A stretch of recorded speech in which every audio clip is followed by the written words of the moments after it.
Hello and very good morning to you all. Today's video is about I'll be doing outline of this letter K. This is a Devanagari style or Devanagari font you can say, which is usually used to write Marathi and Hindi language. So जर तुम्ही हा letter क केला आहे मी already, तर हा letter मी कसा केला आहे किंवा ह्याच्यासाठी काय काय मी ट्राय केलं आहे, वेगळं काय केलं आहे हे बघायसाठी तुम्हाला मी वरती एक लिंक देते, तिकडे तुम्ही चेक करू शकता. हा माझा फर्स्ट देवनागरी फॉन्ट म्हणजे देवनागरी लेटरला आउटलाईन मी फर्स्ट ह्या क लेटरला केलं आहे आणि आता मी ख करणार आहे. सो माझ्यासोबत तुम्ही ट्राय करा आणि मोस्टली मी मराठी आणि इंग्लिशमध्ये करणार आहे. हिंदी पण घेईन मध्ये, but for those who are not understanding what I am speaking, I am just telling about the outline what ever I am doing for this letters and what all things I am using to do embossing and which type of strips I am using. I'll be telling about that. So let's start. So हा letter करताना मी एम्बॉसिंगसाठी foam sheet आणि normal आपला ball pen असतो तो use केला आहे. तर आता लेटर ख करणार आहे मी, तर तिथे पण मी म्हणजे सेम टेक्निकच यूज करते, तर तुम्ही बघू शकता. So now let's begin with letter ख. तर आता इथे मी ह्या पेपरवरती, this paper will be the base paper, ह्या पेपरवरती मी ऑन एज क्विलिंग करणार आहे आणि मी हा ख लेटर स्वतःच काढलेला आहे आणि ही आहे फोम शीट. तर माझ्याकडे जी अवेलेबल होती तीच घेतली आहे मी. तर फोम शीट ठेवायची खाली, त्याच्यानंतर तुम्हाला तुमचा जो बेस पेपर हवा आहे तो ठेवायचा आहे आणि तुमचं जे लेटरिंग आहे ते ठेवायचं आहे. सो आता मी ह्याला आउटलाईन करते. So let me tell you before beginning this letter, now you can stick this page on which you have the outline or on which you have drawn your drawing. But this is a small piece of paper, so I'm not sticking it using sellotape, but usually you can stick and then you can draw. So let's begin with the process. So this is a normal pen, but त्याची जी refill आहे ती संपलेली आहे, so I am using that. जर याची day to day process तुम्हाला बघायची असेल तर तुम्ही माझ्या इन्स्टा अकाउंटला फॉलो करा, अनुज क्विलिंग, किंवा फेसबुकलाही फॉलो करू शकता, Facebook page with the same name. त्याने काय होईल की तुम्हाला मी डेली बेसिसवर काय करते हे कळेल आणि तुम्ही माझ्याशी इंटरॅक्ट करू शकता. तर तुम्ही तिकडे मला फॉलो करा. तर आता हे आउटलाईन करून झालेलं आहे आणि इथे तुम्हाला दिसलं असेल,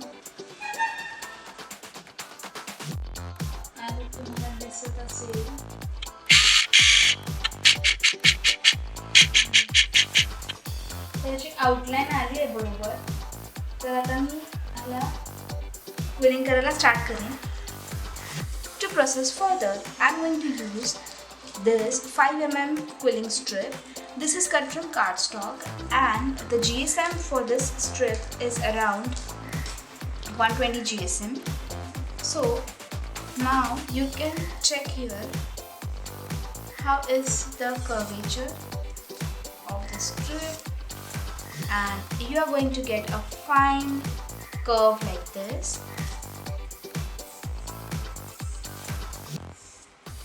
This way. So now let's begin. So before that I want to tell you that in this letter K I'm going to use some different technique. इथे मी काही वेगळं ट्राय करणार आहे.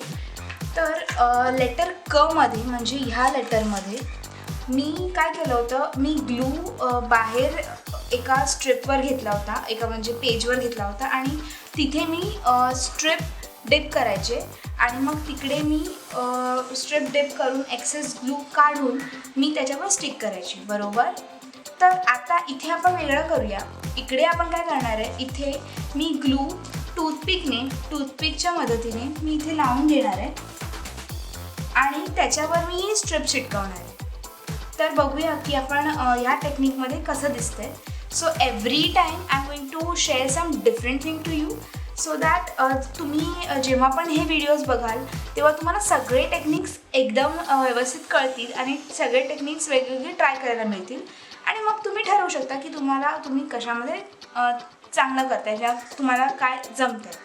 Because at the beginner level आपण जेव्हा सगळं try करतो तेव्हाच आपल्याला पूर्ण आयडिया येते की आपण काय कशामध्ये चांगले आहोत. So let's begin with this. आणि कुठलाही हार्ड अँड फास्ट रूल नाही आहे that you have to do in this way or you have to do in that way, असं काहीच नाही आहे. Just you have to take care की proper lining असली पाहिजे आणि कुठेही ग्लू किंवा जरा शॅबीनेस दिसू नये. बस एवढ्याचीच काळजी घेतली की आर्टवर्क सुंदरच दिसतं. सो मी खूप बडबड करते, तर त्याच्या आधी आपण हे स्टार्ट करूया. सो मी ग्लू घेते. तर इथे माझ्याकडे फेविकॉल नाही आहे, फेविकॉल संपला आहे, तर मी थोडासा ग्लू घेतला आहे आणि हा ग्लू मी इथे ह्याच्या टूथपिकने लावणार आहे. पण त्याच्या आधी मी हा शेप घेते. So I will be starting from this part, वरच्या पोर्शनने स्टार्ट करणार आहे.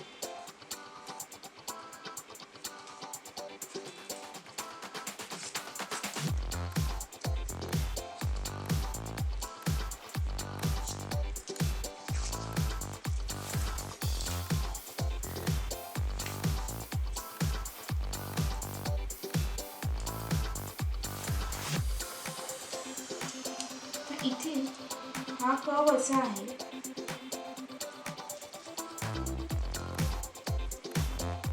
आणि मग इथून इथे ही लाईन स्ट्रेट होते, राईट. तर कुठून त्याची लाईन चेंज होते ते बघायचं आणि त्याच्यानंतर मग नेक्स्ट जो शेप असेल तो द्यायचा. म्हणजे स्टिक करताना तर जास्त पेपर हलवावं नाही लागत, ते स्टिक द्यायचं.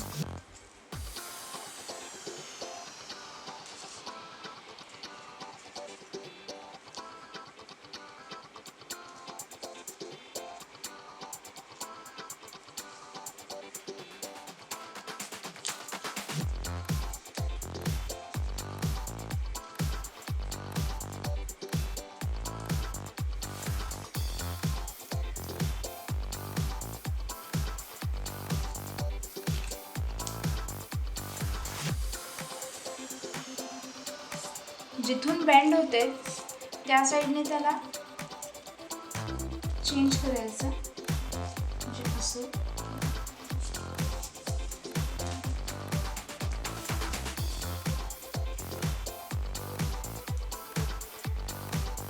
And then you can start sticking.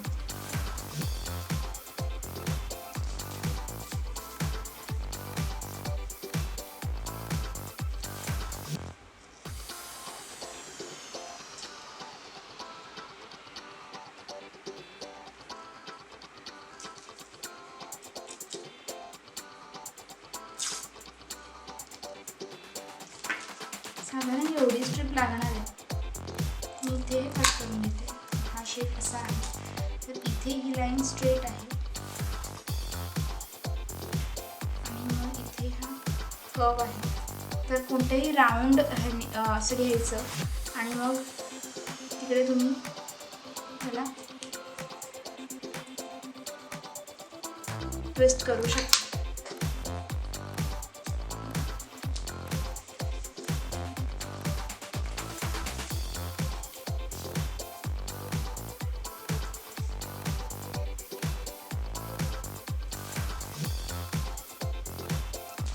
तर आता आपण पहिले ग्लू लावून घेऊया.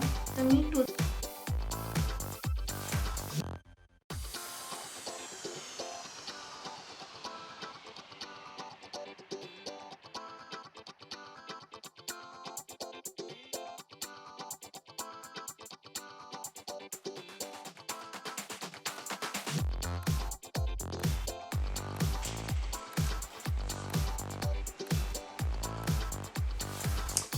एक्सेस मी कट केलं आहे. इथे मला सांगायला आवडेल की ही जी सिझर आहे, हे सिझर खूप युजफुल आहे फॉर क्विलिंग ऑल्सो. ही सीझर नॉर्मली आपण वुलन किंवा सिल्क थ्रेडसाठी यूज करतात, पण ही ऑनेटसाठी पण खूप चांगली सीझर आहे. So I would like to prefer this scissor if you are doing ऑनेट quilling.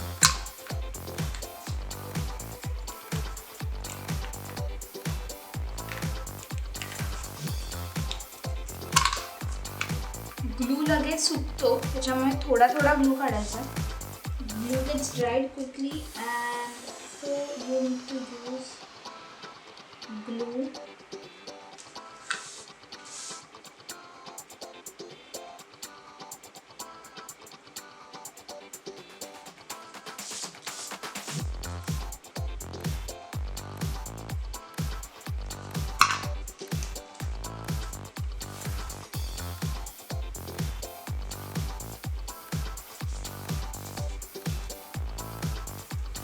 So here it is.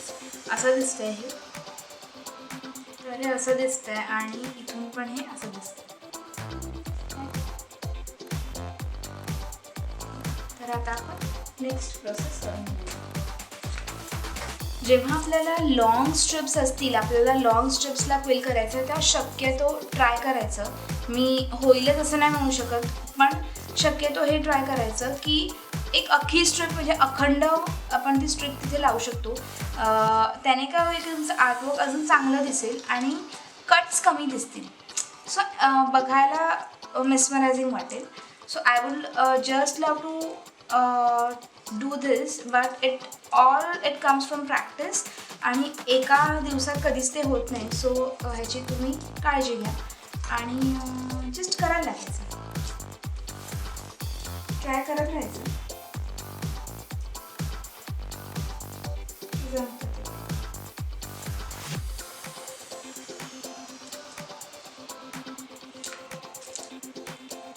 छोटा घेतला तरी चालेल. आता इथे मी छोटाच विचार करते घेऊ, कारण की इथे हा जो ख आहे, इथे कट आहे आणि मग इकडे ह्या खचा पुढचा भाग आहे. तर मी इथे एवढा घेते, वरती मी एक स्ट्रिप घेतली आणि इथे मी आता अर्धी स्ट्रिप घेते. तर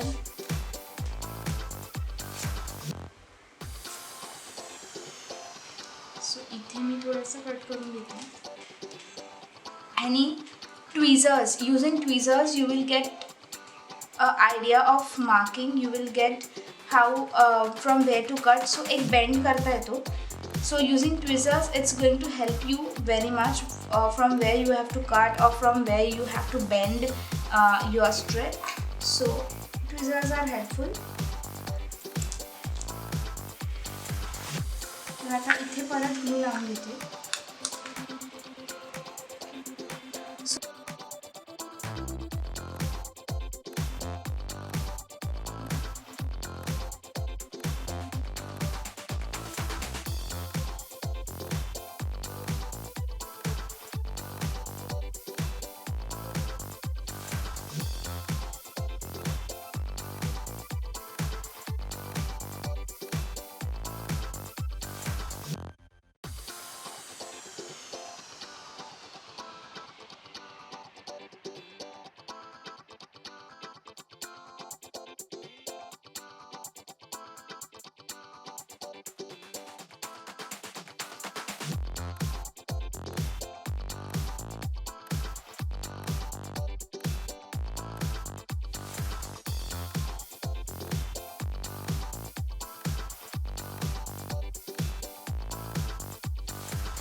Okay.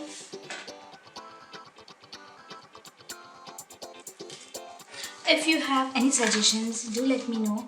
I will work on them and I will try to improve myself, because when you are giving your suggestions, you are giving your time, you are giving your inputs to me, and definitely I'll work on them. I will work on them and I will try to improve myself. So how you find this? Do let me know.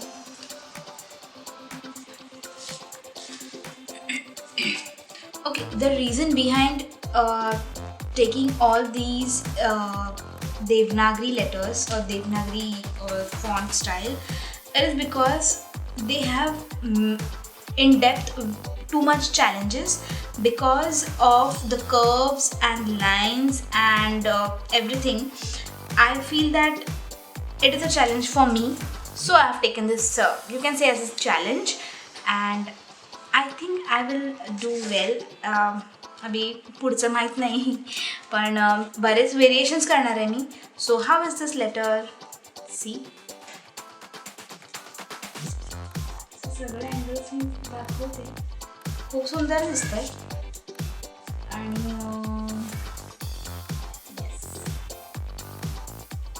I hope this is helpful to you. This video is helpful to you. आणि जर कोणाला मराठी कळत नसेल तर please मला कमेंटमध्ये सांगा. But मध्ये मध्ये मी इंग्लिश आणि हिंदी करायचे ट्राय करते. तर thank you so much for watching this, and thank you for stopping at this video. Your inputs are really important for me, and let's begin with some new video tomorrow. Bye.